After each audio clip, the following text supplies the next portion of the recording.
going to try and keep things rolling today so we stay on time. For those of you that don't know who I am, I'm Jason Westbrook. I'm the current president of the ACO. And I'll be the moderator of our meeting today. So, without further ado, we have our first presentation of the morning with Dr. Alan Scarrow. And Alan is a neurosurgeon from Springfield, Missouri. Practiced for 16 years. He served as the president of Mercy Health System in Springfield and the Congress of Neurological Surgeons. He's also spent a year in the Senate. That's not bad. As a health policy analyst, sorry. He's given more than 50 lectures around the world on healthcare policy. He's authored over 30 peer-reviewed and articles on healthcare topics for medical journals, both in Europe and the U.S. and Asia.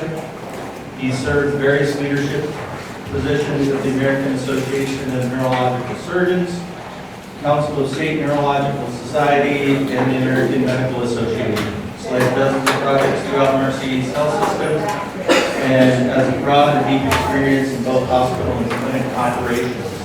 So, everybody, please welcome Dr. Scarrow.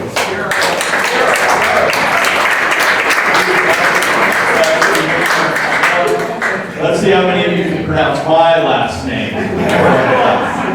One. Well, thank you. We're at the Audubon Society, so the bird theme probably. All right. Is it okay if I speak without the microphone? Can you still hear me okay? All right. Well, thank you. Thank you very much for having me. I think my connection to your group is sitting at the second table here. Dr. Disco was my roommate in college, or I was his roommate in college those many years ago. So thank you for having me today.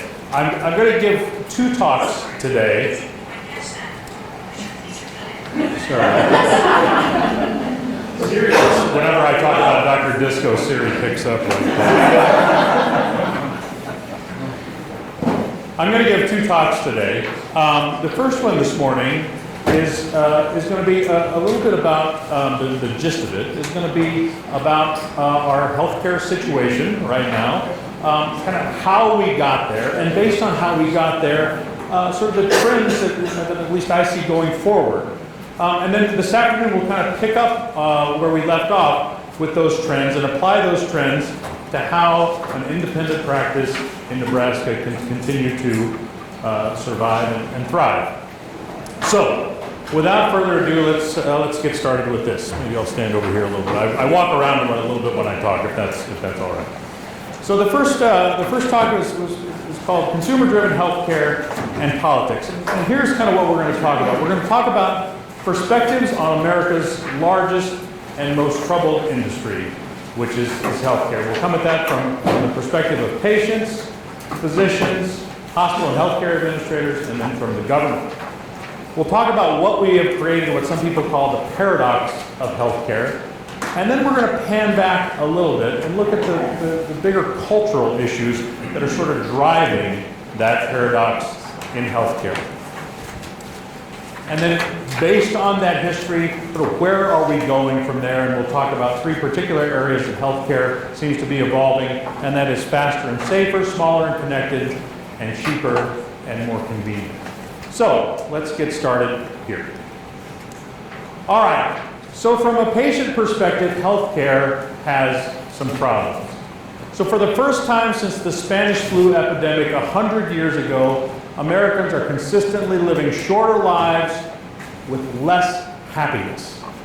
So the average age in the United States has gone down from 78.8 to 78.6. It's not a lot, but it's happened 3 years in a row for the first time in 100 years. It is also true that as a country, as a culture, we are less happy. And that bucks a tradition in every industrial country in the world, which over the last 20 years reports more happiness. And that kind of goes along with our healthcare experience. 81% of patients report being dissatisfied with their healthcare experience. So why is this happening? So life expectancy in the United States is down primarily due to premature deaths from alcoholism, drugs, suicide, obesity, poverty, and social isolation. Social isolation is a big one. Today, 42.6 million Americans over the age of 45 report that they don't have a best friend or confidant. That is up 3 times, 300% of what it was in 1985. Alcoholism rose almost 50% in the first decade of the millennium, and 1 in 8 Americans now meet the criteria for alcohol abuse. And deaths from drug and alcohol overuse are up from 10,000 in 1980 to almost 60,000 in 2016. There was a 19% increase between 2015 and 2016. And in parallel with that, suicide is up 24% since the millennium. Healthcare is also very expensive. The average expense for an American to take care of themselves, to prevent illness or take care of illness, is now over $10,000 annually. In 2016, 793,000 Americans declared bankruptcy, and 62% of those were due to medical bills. But in what is perhaps a bit of irony, of those 62%, nearly 3/4 of them actually had health care insurance. This graph on the right side just shows the incidence of bankruptcy before and after a hospitalization. So hospitalizations in particular bankrupt a lot of Americans. And the reason for that is that the high deductible health plan is the most common form of health insurance now in the United States. $1,350 deductible for individuals, $2,700 deductible for families.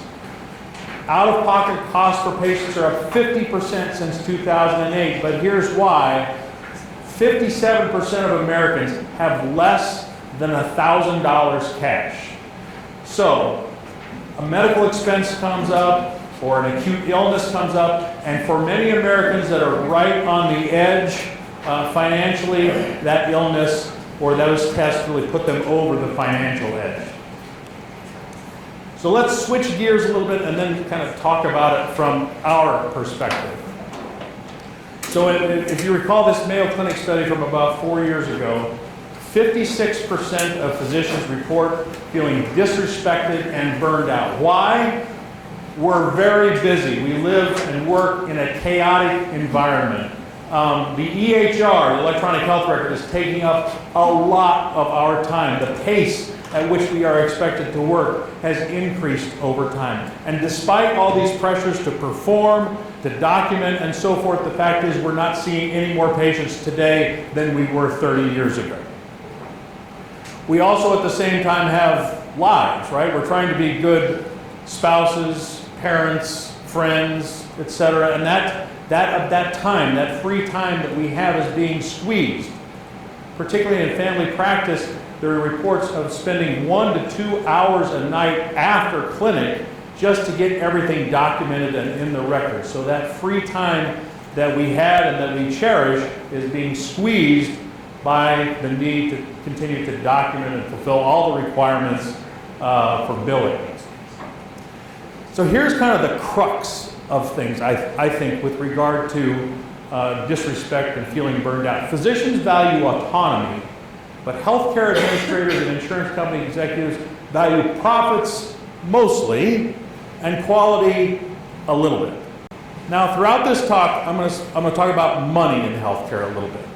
All right. Now, the purpose of having a healthcare system or an ACO or a hospital is not to make money. I hope we all agree on that.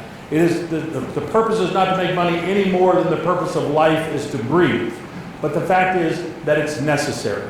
And as we're going to kind of talk about as this talk and the next one evolves, money and healthcare are now inextricably linked. We are not going back. We're only going to be moving forward in that regard. For physicians, autonomy is a better predictor of psychological health than money, and lost autonomy leads to burnout, depression, and suicide. 11% of physicians report moderate to severe depression, and physicians carry a suicide risk that's 1.87 times greater than the rest of the population. From our perspective also, our patients are becoming sicker. It used to be in a prior era, maybe one generation, maybe two generations ago, there were a finite number of things that the patients came to see us for. But today they come to see us for everything from not being able to sit still to social isolation and so forth. There are problems that we just cannot fix. Obesity is up significantly in the United States. This top graph over here, you'll see, looks at the incidence of obesity in the United States, now up to about 35%. The average American weighs 25 pounds more than they did 30 years ago. And this map down at the bottom, which is from 2017, but it looks at the incidence of BMI over 35, which is severe obesity. These states down here in purple, this is in 2017, had more than 35% of the population meet that criteria. If I showed you 2018, my own state of Missouri and Oklahoma now light up there as well. Hypertension is also increasing significantly. In 1988, 20% of Americans hypertension. Today, it's a third of patients. And diabetes has just exploded. In 1958, 1.6 million Americans. Today, 23.4 million Americans have been diagnosed with diabetes. Worldwide, there are more deaths from diabetes than there are from suicide, war, and crime combined, meaning that sugar is more lethal today than gunpowder. And there's also this sort of cultural thing about physicians. I like this quote by Martin Luther King: "Of all forms of inequality, injustice in healthcare is the most shocking and inhuman." The fact is, people still trust us. Nurses, pharmacists, and physicians rank 1, 2, and 3 in honesty and ethical behavior. Our patients, our population, the people in our culture trust us 4 times more than business leaders, about 7 times more than politicians. Not a big surprise, probably. So there is this feeling, I think, at least amongst us, that the market can settle out differences between food, clothing, and shelter, but everyone deserves the best health care that we have to offer. And administrators or insurers who feel differently suffer a very visceral response to us. I think we're all okay with the notion that not every American is going to go to San Francisco and eat at the French Laundry, right? It's just, that's not how it works.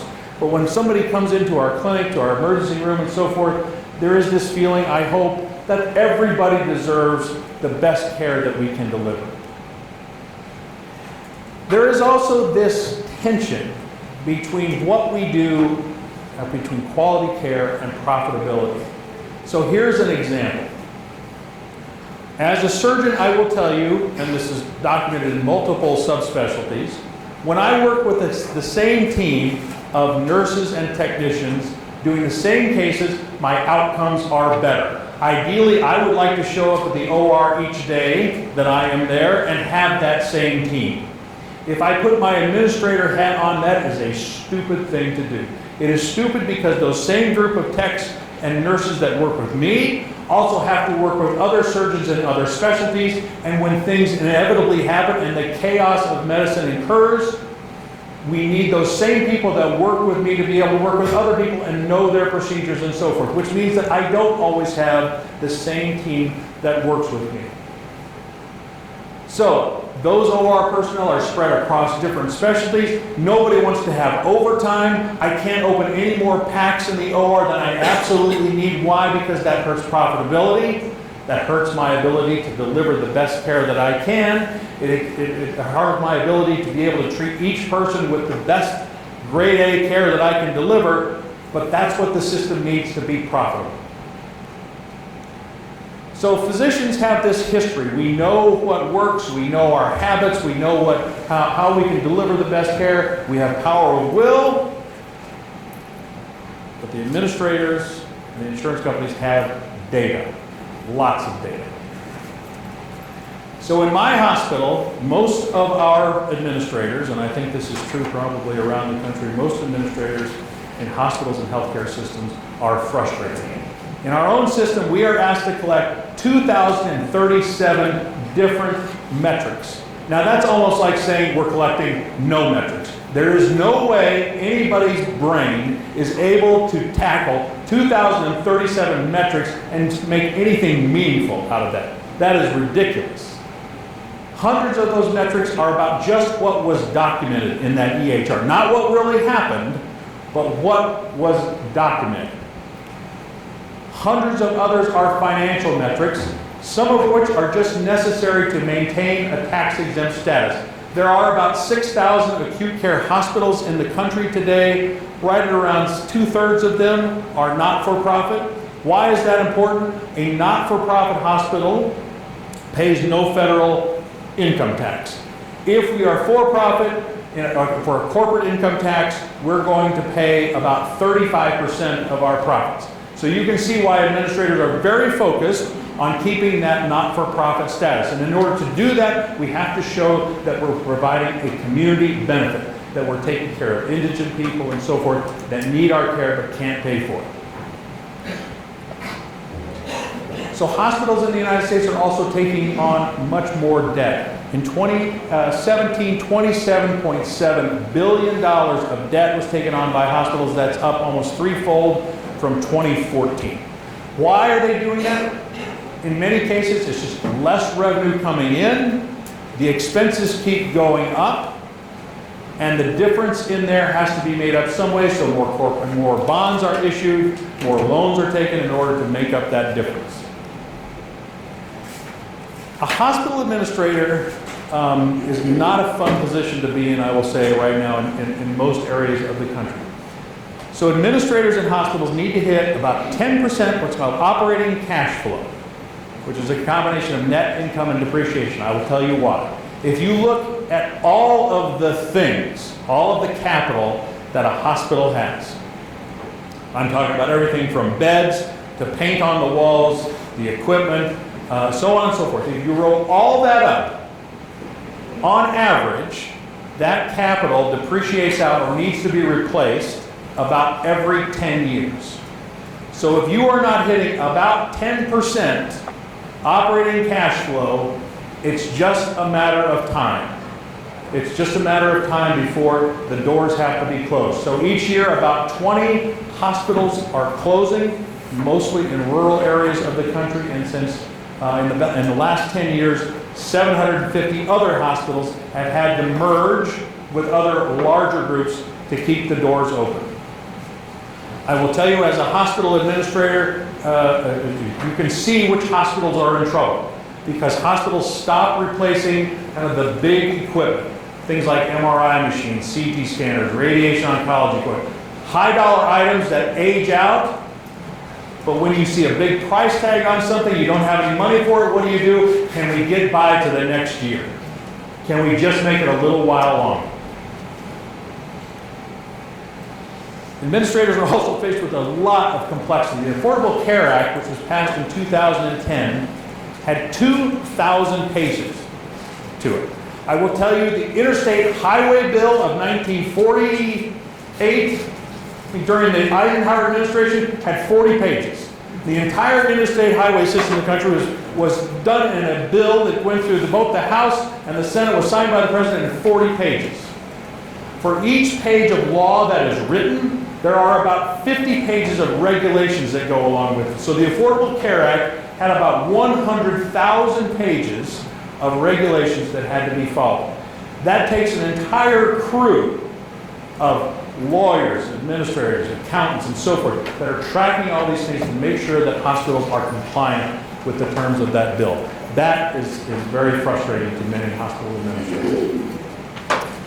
As that complexity comes along, an administrator in a hospital or a health system feels compelled to sort of add bureaucracy. It feels good when you're adding bureaucracy as a leader because it feels like you're getting things done. Data is being collected, org charts are being put together, processes are being put in place. This is what you can show your boss, you can show the board and say, look at all these things that we are doing to meet all this complexity. Here's the problem. Complex systems push back against that kind of standardization, against that kind of hierarchy. And here I just want to make a distinction between two things. There are complicated things and there are complex things. The computer that is running this talk is a complicated piece of equipment. But that piece of equipment that we have here is no different than the computer that you have in your office or at your home or I have in my home. They all work about the same. Complex systems are different than that. Complex systems are complicated, but there's an element of chaos in them. Healthcare is one of those things that is complex.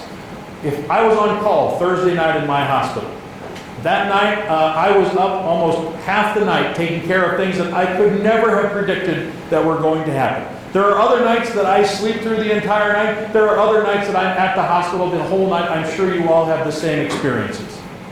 Other industries have these same kind of chaotic elements. The military has that. Fire departments, police departments have this kind of complexity. So complexity loves hierarchy. As a hospital administrator, there's nothing you like more than to see a hierarchical process chart. Who's in charge, who reports to them, who reports to them. But the problem is that when you have all those kinds of, all that complexity, all that bureaucracy, all that hierarchy that you build into, it doesn't respond well to rapid change, like we are experiencing in healthcare today. The more complex and cognitive a task is, the more that pushes back against that standardization. In those events, that is when you need more information from the people on the ground. What is happening? The military has figured this out and thrives on it. What's happening in the fog of war? We got to talk to the people on the ground. What's happening? Because we have to change our plan. Healthcare has the same problem. We haven't adapted, I would say, quite as well. Administrators are also frustrated because their primary payer, which is the U.S. government, and by the way, the government funds about 2/3 of all health care. The primary funder of health care, of the things both that you and I do and that hospitals do, is also the #1 regulator of health care. So when your #1 customer is also your #1 regulator, what is an ordinary market relationship sort of turns into a master and servant relationship.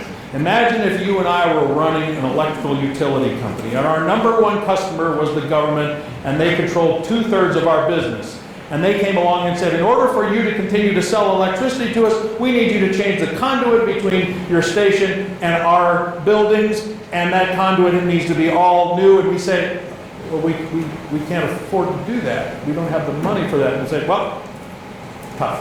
That's how it is. It's the same thing. There are many instances where we are forced to purchase things, hire people, do process changes, that if we don't, we're not compliant, we can lose our Medicare license, and the government, as I said, #1 consumer of healthcare, #1 purchaser of healthcare, we would have to close the doors if we did not comply with that. So essentially, hospitals and physicians are controlled by a lot of people that don't have any skin in the game. Now, you might say, well, wait a minute. We live in a democracy, right? Legislators are elected all the time. That is true. If you don't like what's happening in the government, we go to the polling booth every 2 years and we can kick the old people out and we can put new people in. But you know who isn't on the ballot every 2 years? Bureaucrats. Bureaucrats have decade-long careers. They survive conservative administrations, liberal administrations, and what they do 24/7, even when your legislators are not in Washington or not in Lincoln and they're home doing their thing, the regulators are still there. The bureaucrats are still there, and they're cranking out 50 pages of regulations for every page of law that's passed. All right. So speaking of those regulators, so where does all this regulation, where does the power for that come from? So I'm going to tell you about a brief little legal case to kind of give you a perspective on where the power to regulate comes from. In the U.S. Constitution, there's something called the Commerce Clause. The Commerce Clause says, rightly, that the federal government can regulate commerce between the states. Okay, those are the words. So what happens then is, well, what do those words really mean? And in 1948, there was a famous case that made a lot of people in this country very upset. It was the case of Wickard v. Filburn, and I will tell you briefly what that was. Filburn, Farmer Filburn, was a wheat farmer near Rochester, New York. During the Depression, the FDR administration said, we have got to help farmers with prices. So there was something called the Agricultural Adjustment Act that said how much each farmer can grow. How many bushels of grain can each farmer grow? Farmer Filburn had chickens. Farmer Filburn raised 239 bushels of wheat in excess of what he was supposed to raise. And Wickard, from the U.S. Attorney General's office, sued him and said, you cannot raise 239 bushels of wheat because that's more than you were allowed to make. It went all the way to the Supreme Court. The Supreme Court says, we agree with Wickard. The U.S. government has the right to regulate trade, interstate trade, down to the bushel of wheat. And that was in 1948. So flash forward to 2019, and you can kind of see where the power to regulate commerce comes from. This all started in the Commerce Clause back when the Constitution was written, but has been interpreted over time to give the federal government more and more power to regulate trade. So in 1965, during the Lyndon Johnson administration, there was this feeling that, boy, there's a lot of people, particularly over the age of 65, who are poor, who are not getting good care. They end up in almshouses and churches and so forth. This is not right. We're better than this. So Medicare was passed. It originally covered 19 million people. It cost about $10 billion. Prior to Medicare, only about 60% of people 65 and over had health insurance. The AMA, the American Medical Association, the largest medical group in the United States, came out and said, this is anathema to U.S. culture. We cannot do this. This is wrong. This is socialism. We are not a socialist country. We got to stop this. But there was enough popular support, it passed. In 2019, Medicare now covers 57 million people. It costs $675 billion. Everyone over 65 now has insurance. It is strongly defended by the American Medical Association. In fact, at the national meeting of the AMA in June, there was a proposal to support Medicare for all, sort of like the Bernie Sanders plan. It did not pass in the House of Delegates. But to think of where the AMA has come from 1965 to now is a major turnaround. So government regulators are also very distrustful of a system that has a rate of inflation, i.e. healthcare, 70% higher than the consumer price index. And now we have to talk about something that's very uncomfortable to talk about in a room full of physicians and providers. The more a payment for a specific physician service is lowered, the more that service tends to be performed. There is an elasticity of demand, in other words. I will give you some examples of this. Cardiac surgeons treat more intensively and with higher cost procedures when their fees are lowered. In any given population, when fertility rates lower, the number of C-sections goes up. The number of C-sections in a population is also proportional to the number of OBGYNs in that population. So if you are a government regulator and your charge is keep costs down, and you see this, you're like, listen, there are some shenanigans going on. And here's maybe the ultimate shenanigan. And this is from my own profession. The map up here, this is from the Dartmouth Atlas. You're familiar with what the Dartmouth Atlas is? The Dartmouth Atlas, done by Dartmouth University, collects all the Medicare data in the country by procedure. And it looks at the incidence of that procedure in a given population. Medicare population broken down by zip code. Between the highest incident area and the lowest incident area, as you can see on the map, the highest incidents are darker colored, the lowest incidents are lighter colored. This map is for lumbar fusion surgery, which is what I do all the time. Lumbar fusion surgery is done typically for lumbar stenosis. The difference between the highest incident area in the United States and the lowest incident is a difference of 13.8.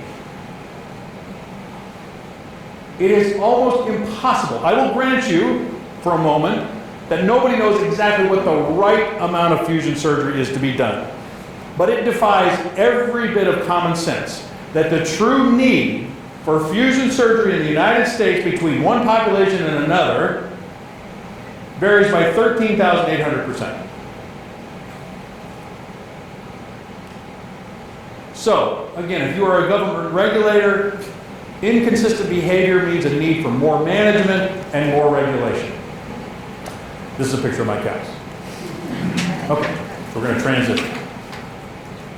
So what have we created here? Some people call this the paradox of healthcare. So here it is. People purchase healthcare insurance and engage providers to stay healthy if possible and get the quickest, safest, most effective treatment when they're not healthy. But paradoxically, for providers and hospitals, the sicker patients are, the more revenue they receive. Now let me be very careful about what I'm saying. I am not saying that any of us in here, any hospital administrator, wants patients to be sicker. What I am saying is that the financial incentives support that notion. How does that paradox play out? So here's an example. Patients who are recently discharged from the hospital are more expensive than patients who have not been in the hospital recently. That's sort of intuitive. So there are a number of connected technologies like heart rate, blood pressure, blood sugar scales, and so forth with telemedicine connections that are known to lower the readmission rate for those patients who are recently discharged. Okay, now, here's the question. Who financially benefits from reducing those readmissions? Okay. Well, I mean, clearly patients benefit, right? You're not in the hospital, that's a good thing. Who else benefits? And I'm talking now in a fee-for-service world. Insurers certainly benefit from that. Who's financially hurt by that? It's hospitals, physicians. When we're not doing what we do, when hospitals don't have heads in beds, as they say, less revenue coming in, that's who gets hurt. So technologies that prevent, so some would argue, hey, why does healthcare stay focused on sick people? Why don't you shift it to prevention of illness? If you would just do that, that would solve a lot of problems. Okay, so technologies that prevent illness result in fewer hospitals, all true. But here's the problem. The device manufacturers and the drug companies have metrics to hit. If not quarterly metrics, monthly metrics. Hospital administrators have quarterly metrics, monthly metrics. Are you hitting those things? Is the money coming in the door? And administrators or executives in companies, in drug companies, device companies, and hospitals that don't deliver on those metrics, they don't stick around. They have a very short lifespan. So hospital boards, company shareholders, they want returns. To shift the focus from illness to prevention disrupts a lot of finances. And thus there's a lot of inertia to keep things as they are. Okay, that's my family forward. Okay, so now let's back up just a little bit. This paradox that we have, where did it come from? So this is part of our culture. There is a saying that if you want to understand a country or a culture, understand the paradox that that culture lives with. The paradox in our culture is this. We value freedom and equality at the same time. You see this reflected in our political parties, conservative and liberal. The conservatives want more freedom, more liberty. The liberals want more equality. We're always balancing this with our legislation. Sometimes we get one way, sometimes we get another, but that's the paradox that we all live with. We value the freedom to reap the rewards of hard work, risk, and luck, but we also want everybody to have an equality of opportunity and the same rights. So the United States is still a very free country by comparison to almost every other country in the world. And here's the thing, unbridled freedom leads to a concentration of wealth and resources amongst a few. And history deals with that concentration of resources one of two ways. It's either legislation to redistribute wealth or revolution that redistributes poverty. That has been true in the United States, it's been true in South America, in Africa, in Russia, in Asia. That happens time and time again throughout history. So healthcare faces the same paradox. as providers, we supply the care necessary to preserve patients' health with gives them the freedom to pursue their life's ambitions. But we don't want those resources concentrated in only a few. We want everybody to have access. Thus, we created Medicare, CHIP, and so forth. We use, in order to avoid a revolution that redistributes illness, we use legislation to redistribute health. So, back in 1965, when we finally kind of came to our senses, you might say, and said, we've got to spread health care more evenly, we had to confront this. And there's something called the Iron Triangle. And that is this: if you're setting up a healthcare system, you want three things. You want universal access, high quality, low cost. And the problem is, you always got to pick two. So in 1965, we picked these two. We picked quality and access. Said, well, we'll deal with the cost later. So the cost rose. Remember, $10 billion in 1965. So as things start to get out of control, the government says, how are we going to regulate this? How are we going to drive the cost down? So the DRG came, Diagnostic Related Groups for Hospitals, came along. You probably remember this. What happened was, one hospital was charging $5,000 for an appendectomy, another hospital was charging $1,000. The government said there's no way that that can be. We're going to pay one standard fee with a little bit of regional adjustment based on where you live. But everybody going to get paid the same thing. And they did that in 1982, and guess what happened? Nothing. Costs continued to rise. So about 10 years later, they said, well, the problem is we didn't do it for physicians. We did it for hospitals, we didn't do it for physicians. So one surgeon is charging $3,000 for the appendectomy and one charging $1,000.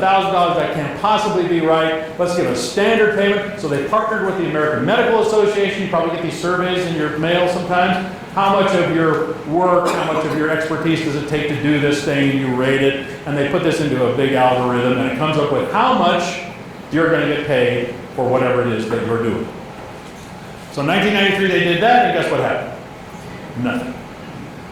Costs continued to spiral out of control.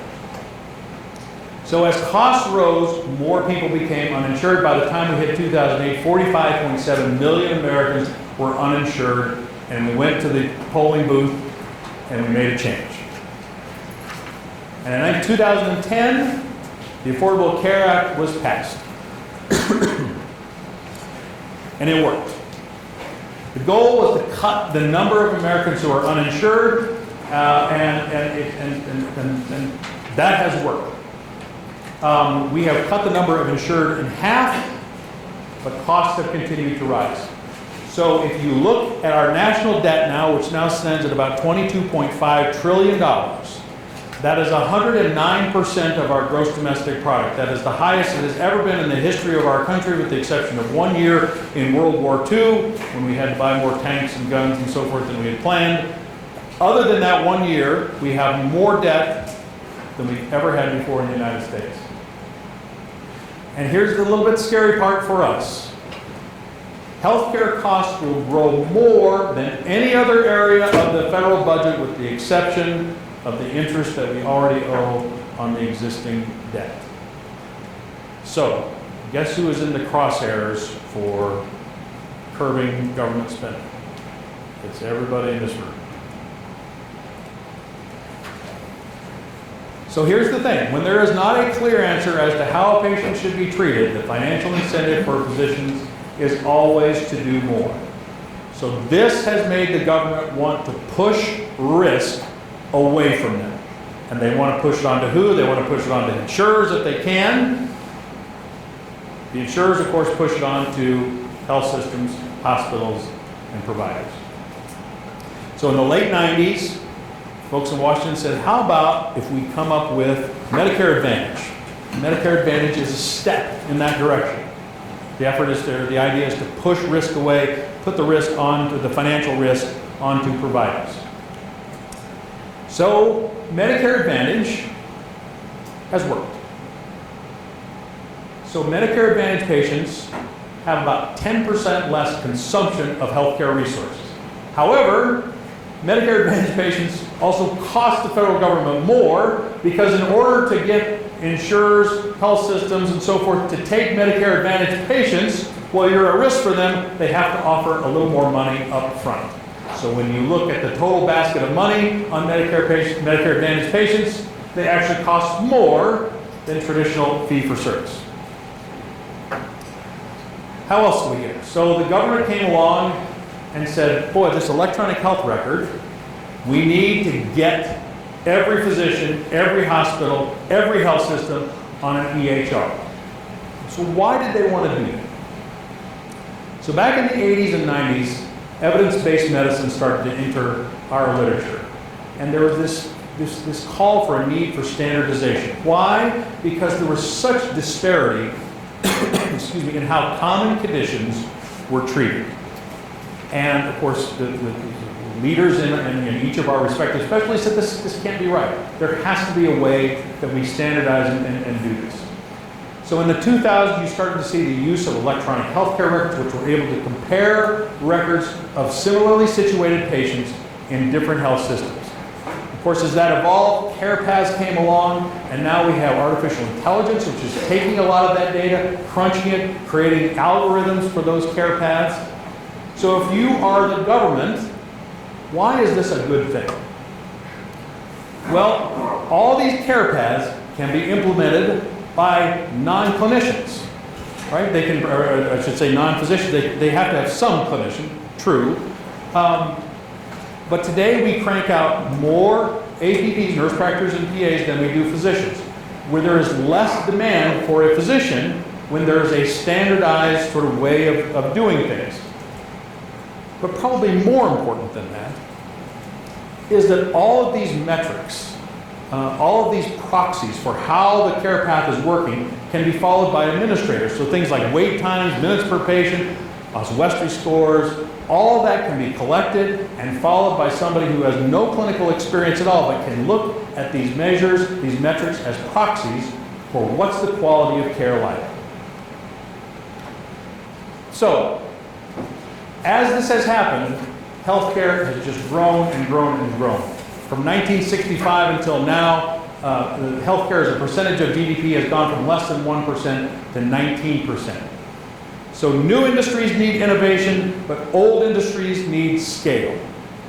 Healthcare is now an old industry. And so what's happening is we're seeing scale in healthcare. Kaiser is a $65 billion corporation. Healthcare Corporation of America has $41.5 billion of revenue. And what's happening? You have fewer and fewer independent practices, more and more employed or large group practices. And today, 1 in 4 physician practices is owned by a hospital. So as organizations get bigger, there is more need for management. Healthcare administrator jobs up 3,200% as a result between 1975 and 2010. By the way, the US population is up about 40% during that time, so just by comparison, you can see the number of jobs for hospital and healthcare administrators has just exploded in the last generation. Okay, switching topics once again. That's my bad. Okay, so based on this history and this sort of cultural, historical context, what is next for healthcare? Okay. So while corporations and healthcare systems are focused on scaling their business and analyzing the past to try and predict the future, other things are happening. When you have a complex, scaled organization, innovation is a lot more difficult. There are also other reasons why healthcare is not very innovative. There's this risk of malpractice. There is a barrier to innovative things that might hurt patients that we're not sure about. There's extra risk that sort of holds us back a little. Okay. All right, so all this scale and the complexity has opened the doors for some maybe non-traditional healthcare folks.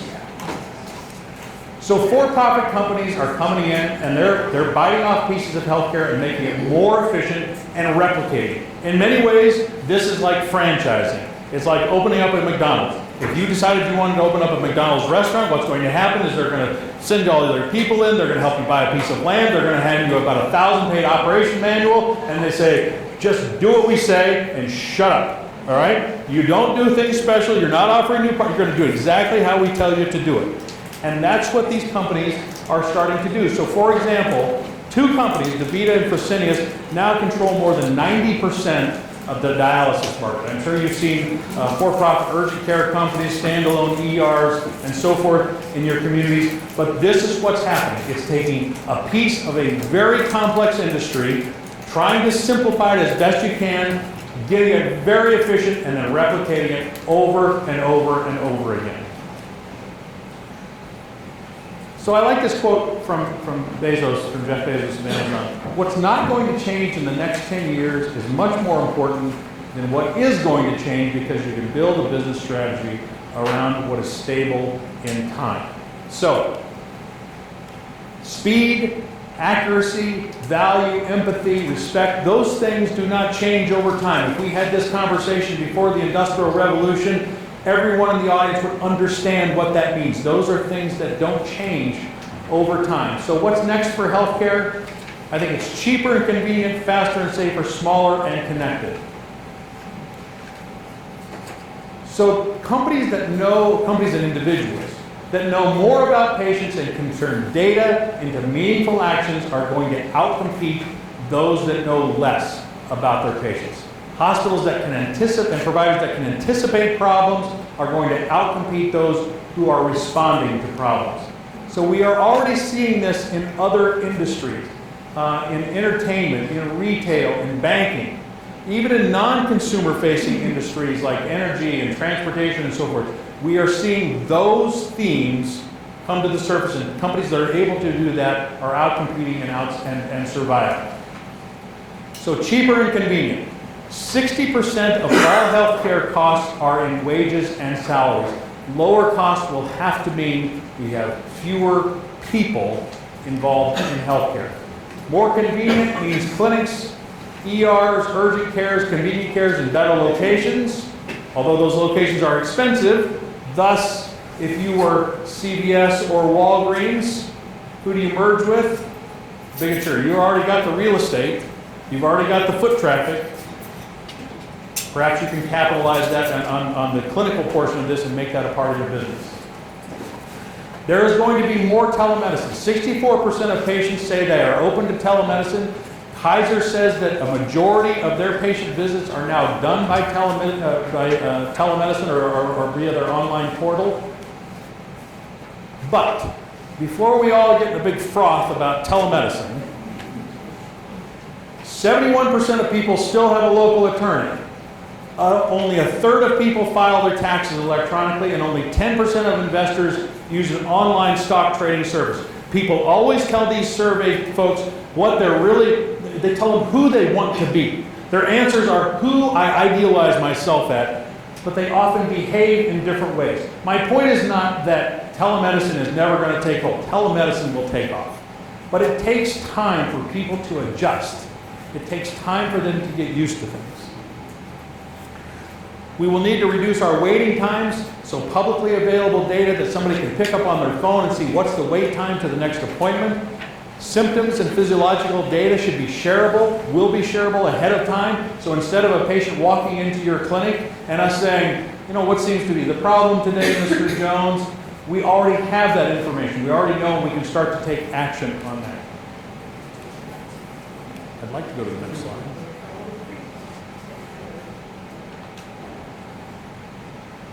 But despite all this added efficiency, I don't think anybody's real clear on where all those extra patients, that extra time is going to come from. 80% of patients now report they're at max capacity, and even though they're seeing 20% fewer patients today than they were 6 years ago, working the same amount of hours. I don't know about you, but in my clinic, I feel like that's true. I'm not seeing any more patients. Why? Because I have to document, I have to respond to insurers' letters, I have to do all these things to make sure I can take care of the patients that I already have. Maybe I'll just stand back here and control it. Is that all right? I don't think that clicker is working anymore. Okay, and I think results of imaging and labs are going to be immediately available. We'll talk more about this a little bit in the second talk. Is healthcare going to be safer? I'm going to say yes with an asterisk.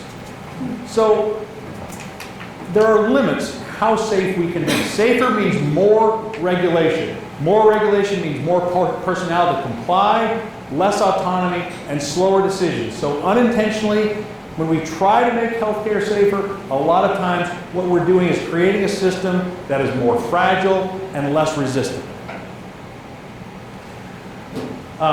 Too much regulation means less thinking.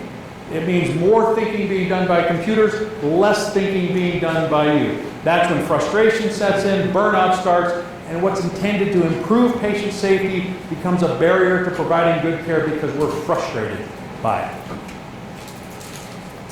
So tests will be run on smaller machines with less blood, less fluid. Elizabeth Holmes and Theranos aside for a minute, that was a big disaster. But the trend is in that direction.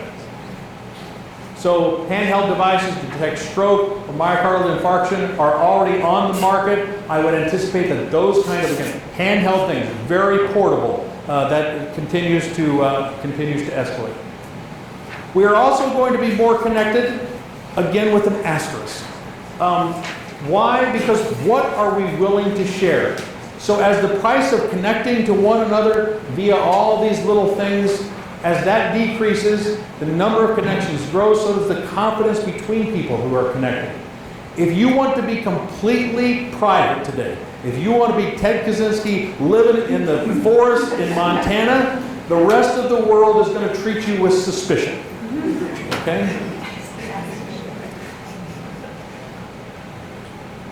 I'd really like for this to work. There we go. So, websites like Patients Like Me have exploded in popularity. Why? Because it's similarly situated patients that are having similar experiences. They want to share those observations, those feelings amongst each other. But, as we've just seen with Facebook and other social media, who's watching the watchers? How fast are we going to become comfortable as a culture being that connected? What do we want people to know about us, and what do we want to be private? That's why I say this takes some time. Yes, the trend is that way, but people have to feel comfortable with it. They have to have confidence in it before they're willing to accept it. So some examples of how this is playing out. Here's a health insurance company, Discovery Health, they're in South Africa.